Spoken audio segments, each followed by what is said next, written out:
Hello everyone. So in this lecture, let's familiarize with a special kind of binary tree known as a binary search tree. So it's shortly known as a BST, which stands for binary search tree. So let's see what happens or what is the difference that a binary search tree has with a normal binary tree. So this is also known as a binary sorted tree, or you can say it is an ordered binary tree. Okay, so what is the ordering that you can see in a binary search tree? So when you talk about a binary search tree, it is a normal binary tree itself, but it has got some differences. So this is the definition for a binary search tree. So here you can see the definition says it is nothing but a binary tree. Okay, so it is a binary tree, but it has got some peculiarities. And what are those peculiarities? There is an ordering which exists between the elements of a binary search tree. So what is the first thing? There are two rules that you have to follow. The first rule is that the value at n, or value in a given node n, should be greater than every node in its left subtree. Similarly, the value at the node n should be lesser than any given nodes in its right subtree. So this is the kind of ordering that exists in a binary search tree. The first thing that says is that so if you are taking the example of a root node, okay, so if you are taking the example of a root node, all the elements that are arranged inside its left subtree should be having a value lesser than that of the root node. Similarly, all the elements that are arranged in the right subtree of this particular tree should be having a value which is greater than that of its root node. So this rule is going to apply over the entire tree. So whether it be a root node, whether it be any other node, when you take a particular node, every element that comes in the left subtree of that particular node should have a value which is lesser than that of the original node. Similarly, every node that comes inside the right subtree of that node should have a value which is greater than that of the original node. Okay, so this is the rule that you have to look into while you are dealing with a binary search tree. Now, when you talk about this to be more precise, if you have a node, its left child should be having a value lesser than the node, and the right child should be having a value greater than the node, and this will apply for all the elements. So this is the rule that you have to follow. So I'll show you the mathematical definition for a binary search tree. So this is the mathematical definition. So a binary search tree is a binary tree which is having a special property called the BST property. So what is a BST property, or binary search tree property? It says that for all nodes x and y, if y belongs to the left subtree of x, then the value at y should be less than the value at x. Similarly, if y belongs to the right subtree of x, then the value at y should be greater than the value at x. So this is the mathematical definition for a binary search tree. So I will show you an example of a binary search tree. So this is an example for a binary search tree. So here you can see the root is 7. Okay, so this is its left subtree and this is its right subtree. As you can observe, any individual element which is arranged inside the left subtree of 7 is having a value lesser than 7. Similarly, any individual value that is arranged inside the right subtree is having a value greater than 7. Okay, so this is applied over the root. Now you come to the left subtree. The left subtree is having its root at 4. Okay, so just check this example. Every node that is arranged in the left subtree of 4 is having a value lesser than that of the root. Similarly, every node values that are arranged inside the right subtree of 4 is having a value greater than that of 4. Okay, the same case applies here. So the right child of 7 is 12, and it is again the root of a right subtree.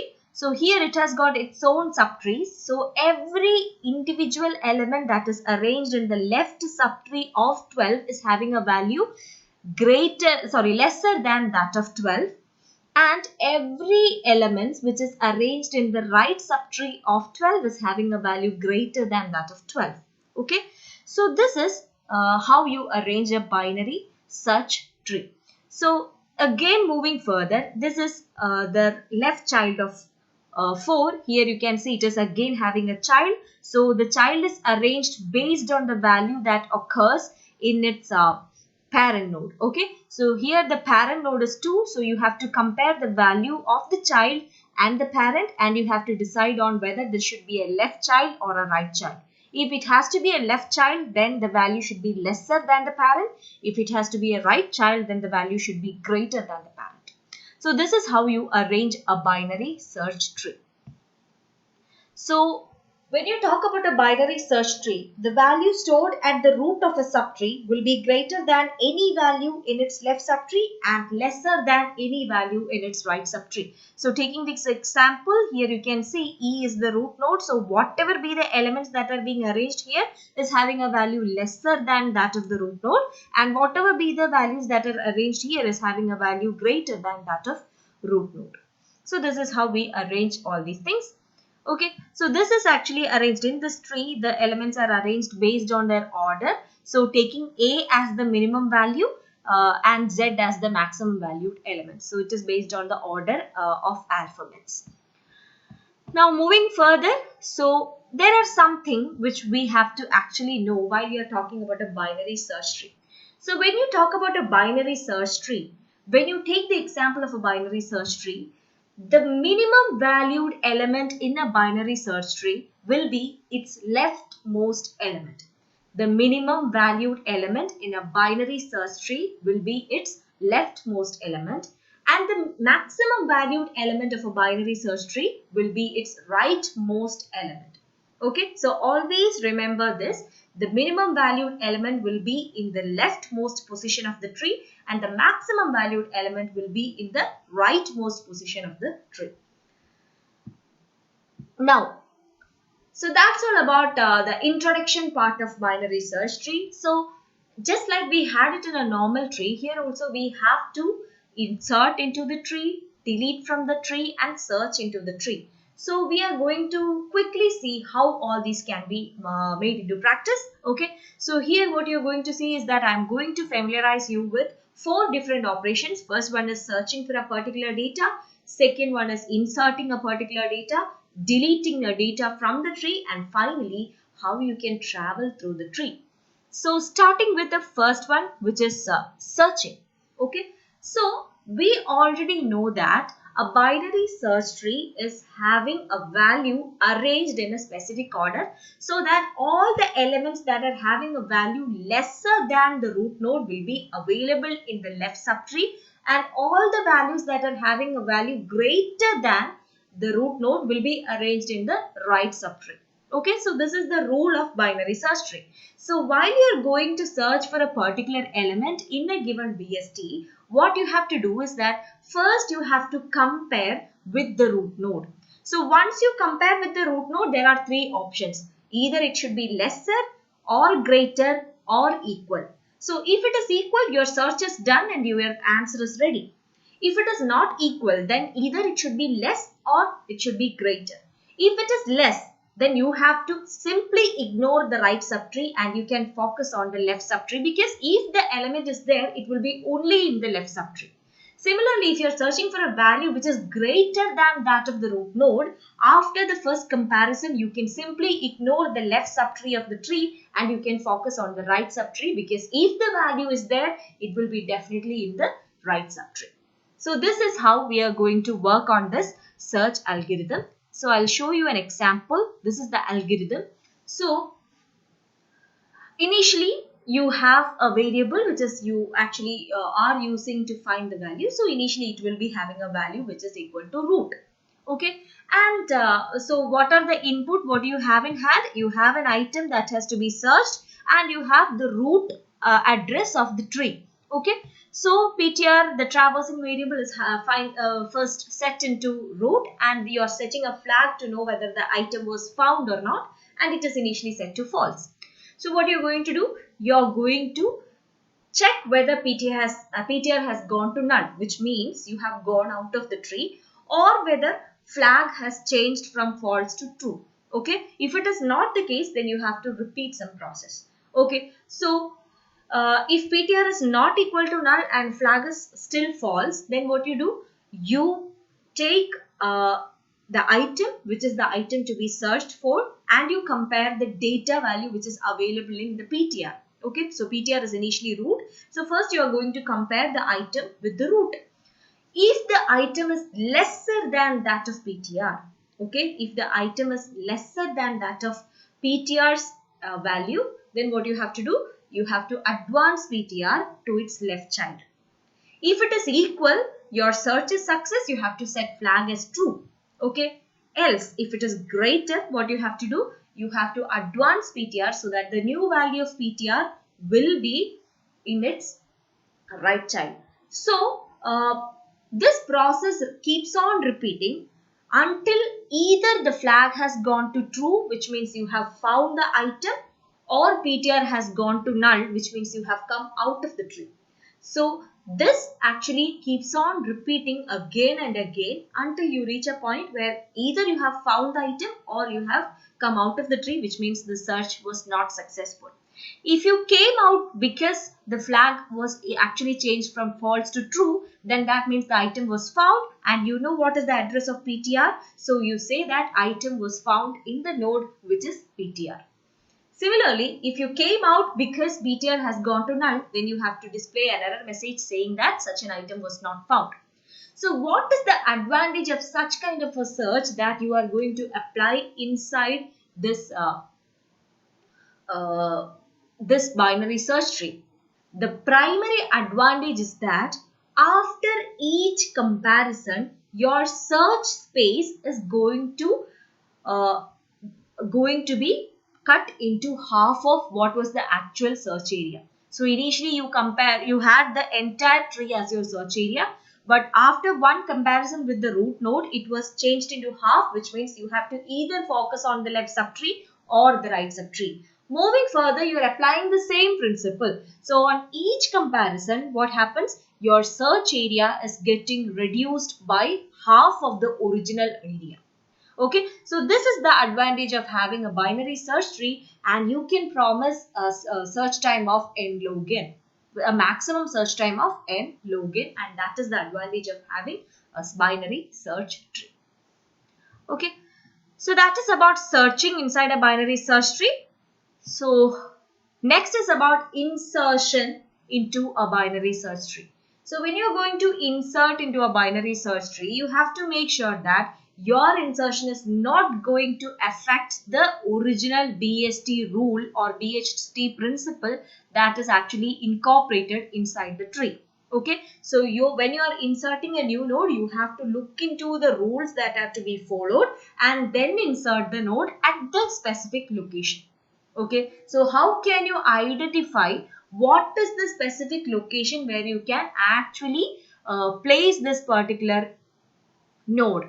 So what is done is that, just like before, you will compare with the root node. You will go to either the left subtree or the right subtree. This process keeps on going further until you find the correct vacant space where you can actually store this node.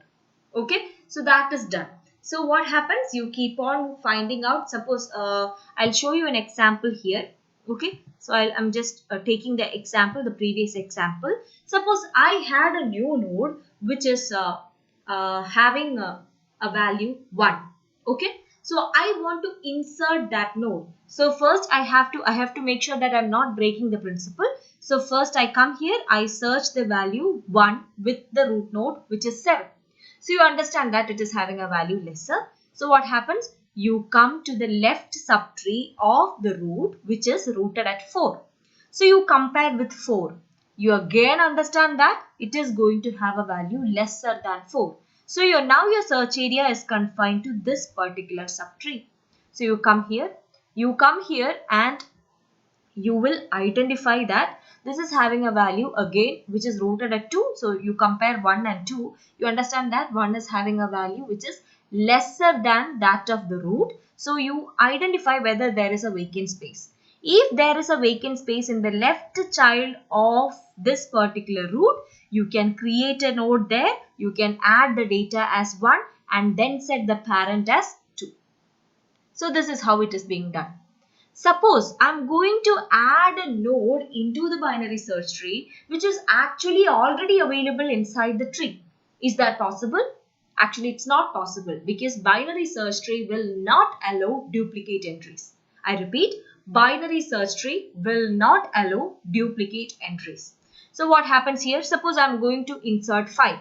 Okay. So 5 is already there, but I'm not knowing that, and I'm going to insert 5 again into the tree. So you compare with 7.